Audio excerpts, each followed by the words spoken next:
Hello tout le monde, j'espère que vous allez bien. Ça fait un moment que je ne suis pas revenue sur YouTube, mais me revoilà aujourd'hui. J'ai décidé aujourd'hui de revenir pour mon bilan de milieu d'aventure.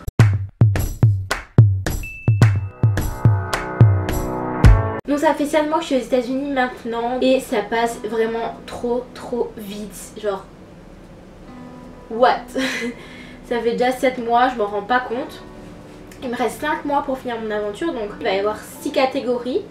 J'ai divisé en 6 parce que c'est ce que je pensais être le plus important dans mon aventure au pair. Et c'est vraiment les 6 catégories qui vont ressortir le plus.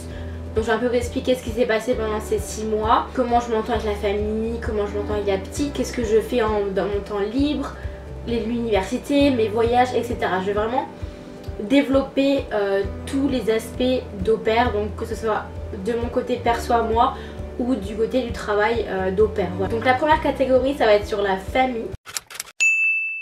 Donc il faut savoir que j'ai rematché au bout de 2 mois, donc je suis partie du Texas et je suis venue à Washington DC. Donc ça fait 5 mois maintenant que je suis ici dans ma nouvelle famille et franchement ils sont géniaux. Vous pouvez pas rêver mieux franchement. Déjà ma première famille était bien, c'était pas ça le problème c'était la communication etc. Mais eux sont vraiment top, genre au top du top. Vous pouvez pas rêver mieux comme deuxième famille et comme famille parce que pour moi ma première famille ne compte pas en fait, genre voilà.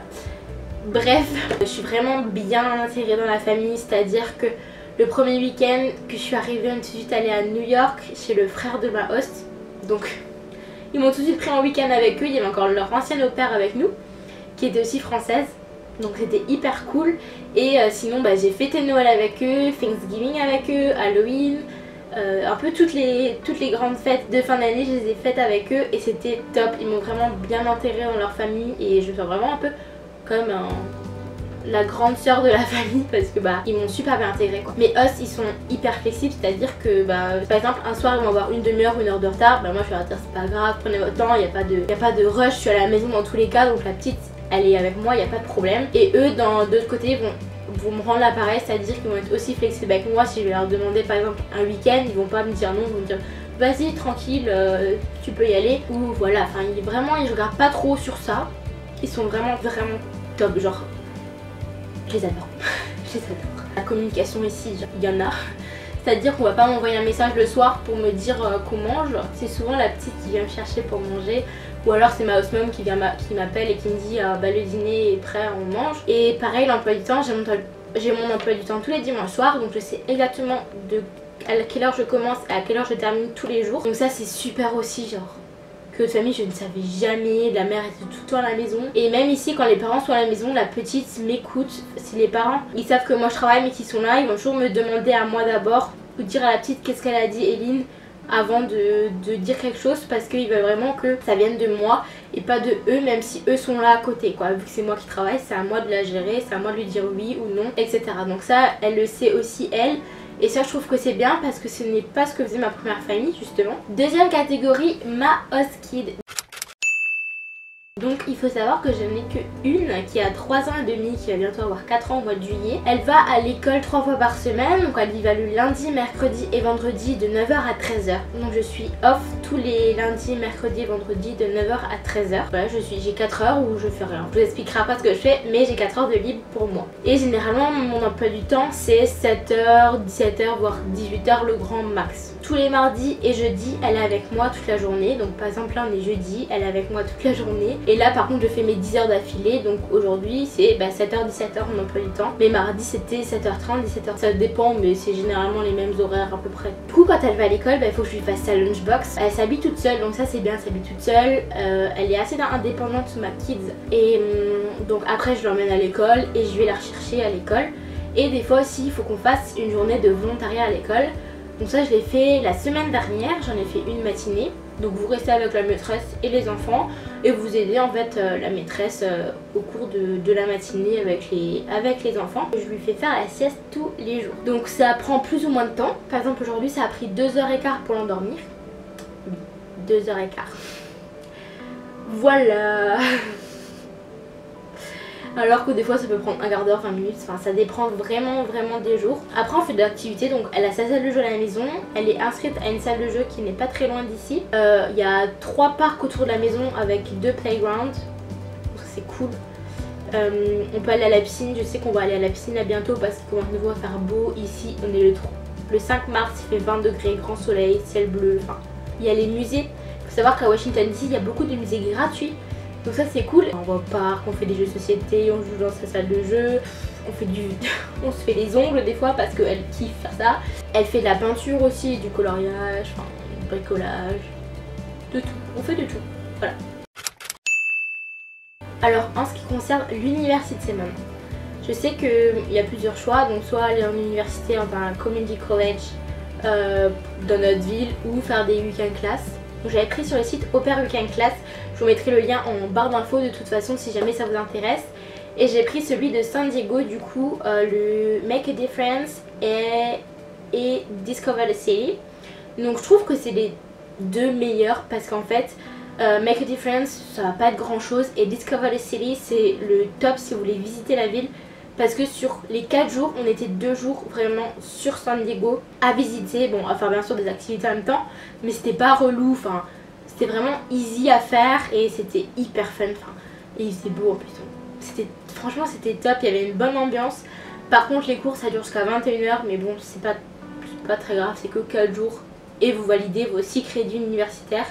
Ou alors vous pouvez faire 3 crédits par exemple sur San Diego, 3 crédits à Chicago. Vraiment vous pouvez vous arranger comme vous voulez, mais je trouve que les week-end classes c'est ce qu'il y a de mieux à faire si vous voulez en plus visiter la ville. Alors au niveau de mes amis ici, donc j'ai quelques connaissances ici aux États-Unis. Bah déjà j'ai tous les au-pairs qui sont partis le même jour que moi de France. Donc avec eux je suis toujours en contact. Après on se voit quasi pas parce que tout le monde est un peu partout. Mais je suis toujours en contact avec eux. Après sur Washington ici j'ai vraiment 2 bonnes amies au pair qui sont dans mon au pair meeting, donc dans le même groupe d'au pair que moi, dans le même quartier, avec qui je m'entends très bien et tout. Et j'en ai 2 autres aussi, 2 autres au pair sur Washington d'ici, des françaises cette fois, où je m'entends super bien avec elle et tout. Et je sais que j'ai pu voyager beaucoup déjà pendant ces 7 premiers mois ici aux États-Unis. Et je suis trop contente en fait d'avoir fait ça.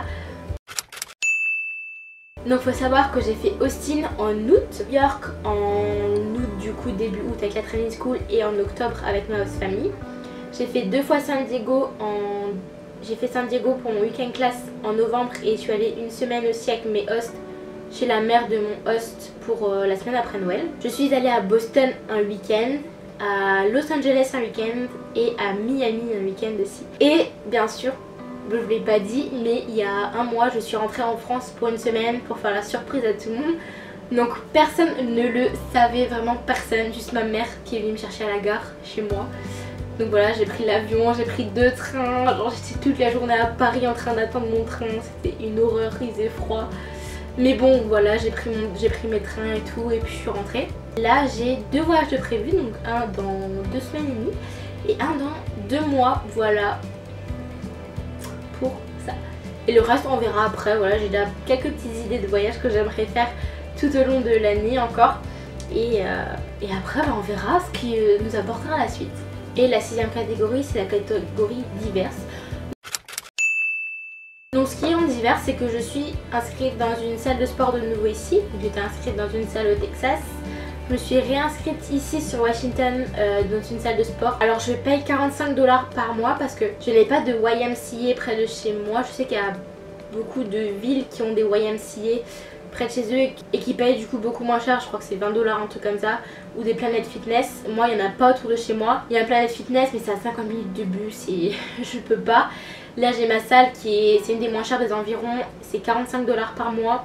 Et je dois marcher 20 minutes pour y aller, donc ça c'est pas un problème. J'y vais le matin, je dépose ma petite à l'école, je vais à ma salle, je fais ma séance généralement 1 heure, 1 heure et demie. Et je rentre de nouveau, j'ai 20 minutes. Et au moins ça me fait sortir pour aller à la salle. Ou alors je peux aussi prendre le métro parce que j'ai mon métro à côté de chez moi ici. Et le métro arrive dans le même bâtiment que ma salle de sport. Donc c'est juste, il y a un arrêt entre les deux.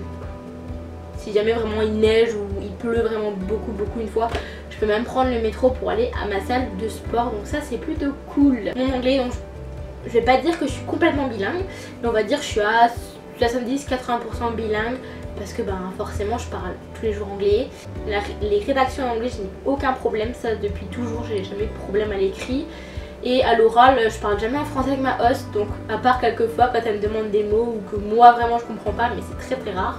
Je crois que je lui ai demandé une fois depuis que je suis là. Mais voilà, même ma host m'a dit que j'avais un super bon niveau d'anglais, qu'elle était étonnée et qu'elle avait même pas besoin de parler en français avec moi. Donc voilà, c'est tout pour cette vidéo. Elle a pas été très longue pour une fois, c'est très bien d'ailleurs. Mais voilà un peu mon bilan de mon aventure au pair pour l'instant. Ça fait déjà 7 mois quand même. Et j'ai déjà fait beaucoup de choses, j'en suis consciente. Et de faire tout ce que j'aime ici, donc ça c'est cool. Je voyage, je fais du sport. Je m'occupe d'une petite qui n'est pas très chiante, même si je me plains tous les jours. Mais elle est pas très chiante. Et voilà, c'est juste un pur régal d'être ici aux États-Unis. Enfin bref, tout va pour le mieux pour moi. Sur ce, je vous fais de gros bisous. On se retrouve très bientôt dans une nouvelle vidéo. Je vous fais plein de bisous et je vous dis à la prochaine. Ciao!